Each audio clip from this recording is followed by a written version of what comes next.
長が中脇充さん、そして斤量が65キロ、斤量は65キロでございます。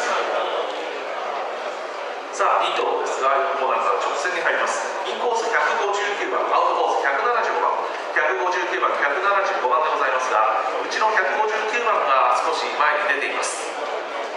内と外に大きく広がっています。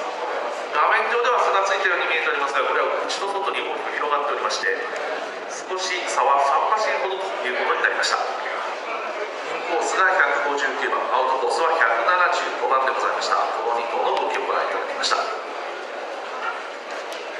第15組が終了。